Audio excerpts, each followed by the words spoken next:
Howdy. Welcome back to Dion Talk.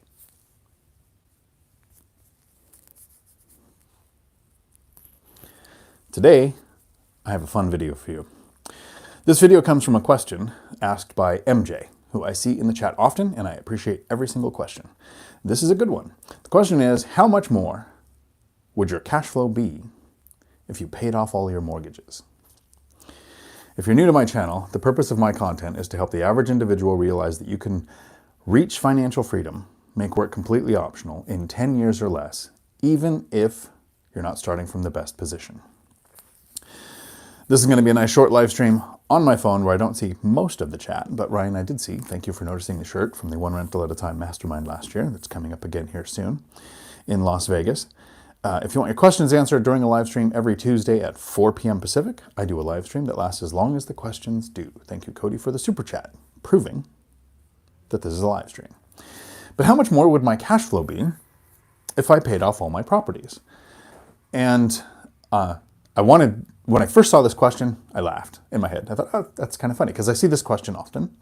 It's a logical concept that a paid off property would cash flow more, the idea. And so the question comes up, but then it made me sad. So let me break this down a little bit for you. I invested for about a decade to be able to retire. I started at 40 in a bad position, a lot of bad debt that I didn't know about until the divorce. Single parent, 3 kids, was making $17 an hour at a CDL school after getting laid off from law enforcement. I was in a pretty bad position. And it took 10 years of buying rental properties every couple of years to where I retired in 2022. I invested from my W-2 income over that decade $320,000. Sorry, I'm left-handed. Never met a left-handed person who could write on a whiteboard. But $320,000 from my job. And then from rents, I invested about $300,000. So this is W-2, and this is rents. So I've invested about $620,000 over a decade to reach financial freedom. I didn't start with that, right? I was in bad debt, was only making $17 an hour. Wasn't very good. So I started with, in 2013, I buy a duplex.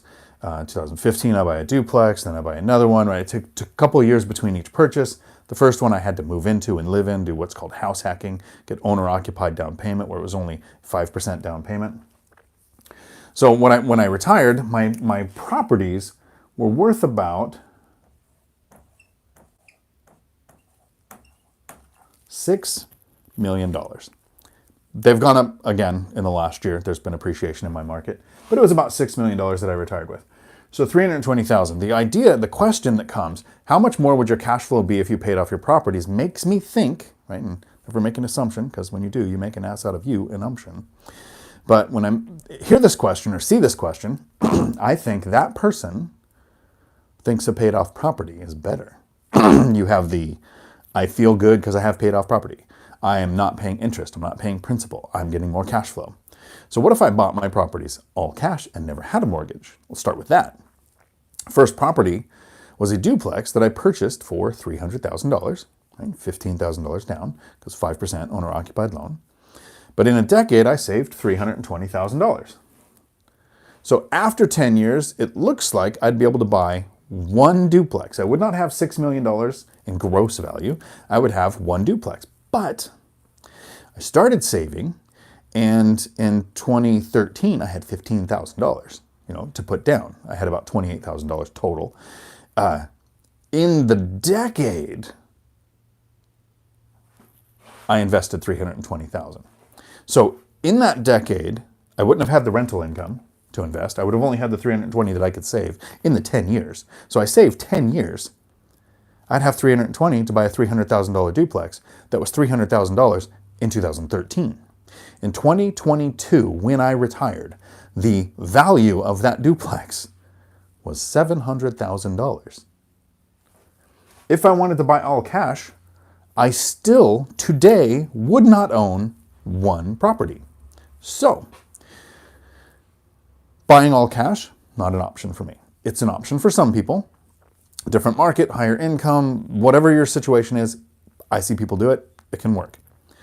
But to start, to get on the property ladder to acquire the gross value later, all cash wouldn't work. So here's the breakdown of the cash flow from the rentals. So every month there's about $35K in rents that come in. There's about $9,000 in mortgages that go out. It was 8 the last time I did a whiteboard, but taxes and insurance change. So it's about 9 in mortgages. I'll put a mortgage there. There's about 5,000 in repairs and vacancy that I'm setting aside for things that will go wrong. That's about 60,000 a year. And in my worst year, I've spent 38,000. So I set aside enough for things that can go wrong, leaving me with about 21 in profit, 21K in profit.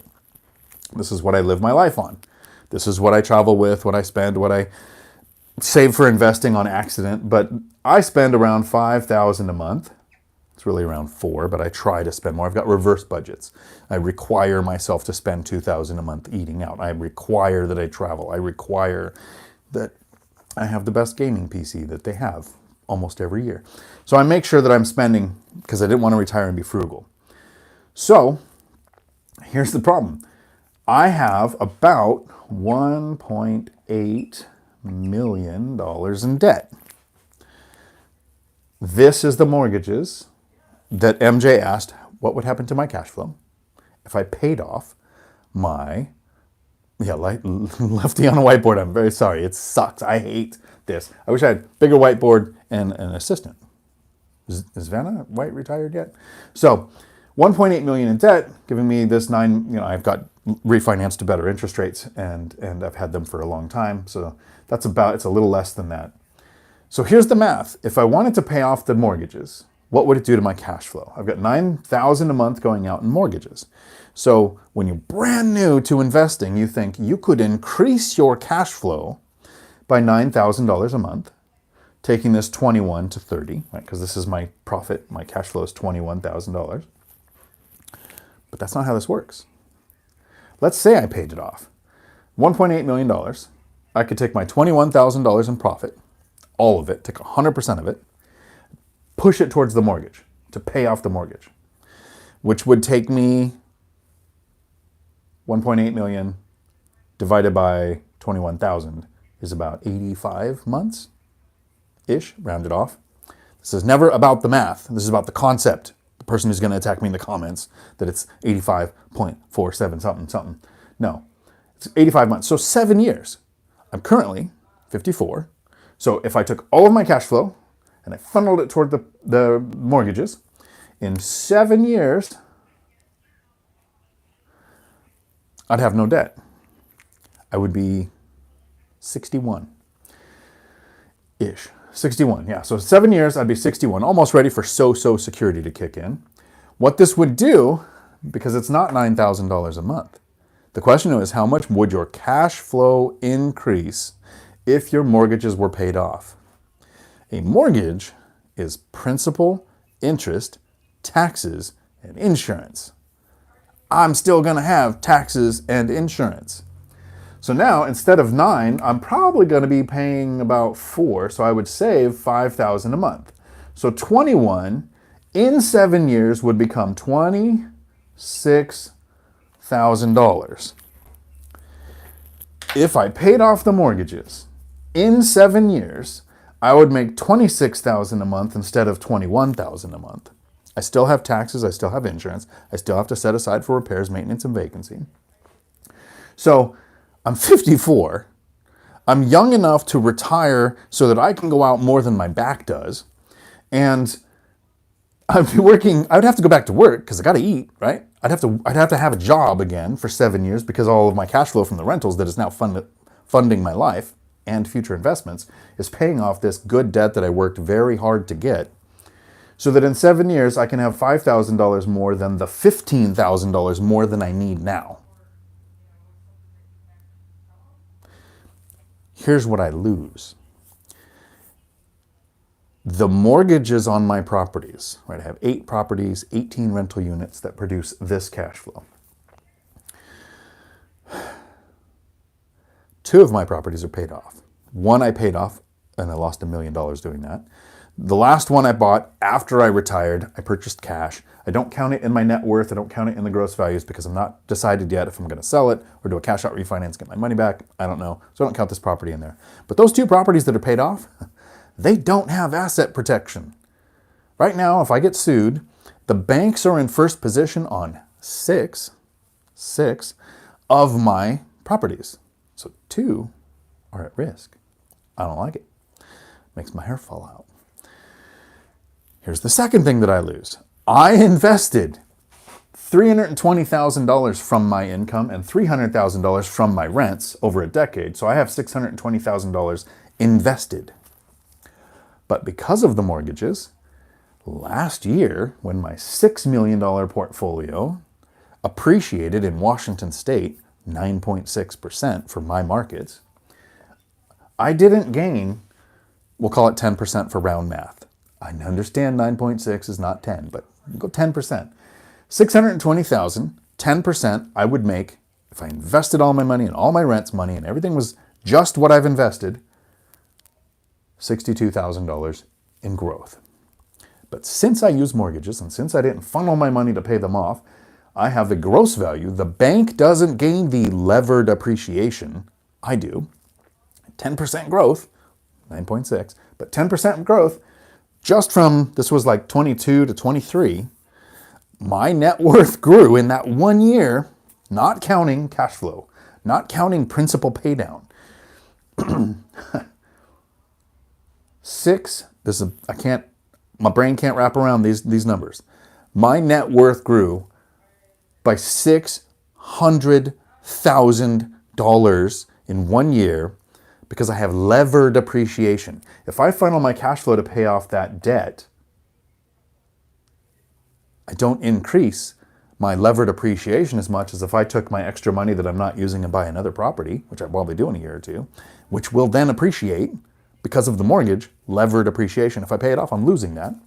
The second thing I lose, third thing, because the first thing you lose the asset protection, then you lose the levered appreciation. Now, I would lose levered depreciation. While I'm making $21,000 profit, right? Profit, I pay $0 in income tax on rental income because I don't take my $620,000 that I've invested and say, hey, I'm going to have write-offs with interest that I've borrowed against the mortgages or with write-offs for things I got to repair because Congress is full of people who own real estate that keep making laws that benefit people who own real estate. I get to go, my $6 million in gross value, whatever the equation is, 4.8, 5.1 million dollars in improvements to the land, the buildings, those buildings, go up in value. But because of the magic of depreciation, I get to tell the big bad government, my buildings are a year older. I want to take 27.5 off of it, because you depreciate over 27.5 years in residential real estate. And I get to say, I've lost that much in value. So while I make, this is like $200 and something thousand in profit a year, I'm carrying forward a loss on paper to where not only am I not going to pay rental income tax this year, I get to write off some of next year's profit because of this year, because of levered depreciation. The last thing that I want, MJ, thank you for the question, it was a great question, is to pay off debt. Especially when the debt is 6% interest or less, and inflation can be that much or more, right? Most of my properties, because I refinanced in 2020, are 3% or lower. I worked very hard to get the good debt. The last thing I want to do is pay it off. I don't want to lose the asset protection. I want the levered appreciation. I want the levered depreciation. I want to not have to pay taxes on this. I want to be able to retire at 52 when I did, not 61 when I could, with a little bit more money than I need. It could make sense at some point in your portfolio to pay off debt. I don't see it in my future. I definitely don't see it in my current. And other than writing lessons. I don't see a need to work longer to make more money because it will always mathematically make sense to continue working. But how much of your life are you losing? So here's your homework for today. Today,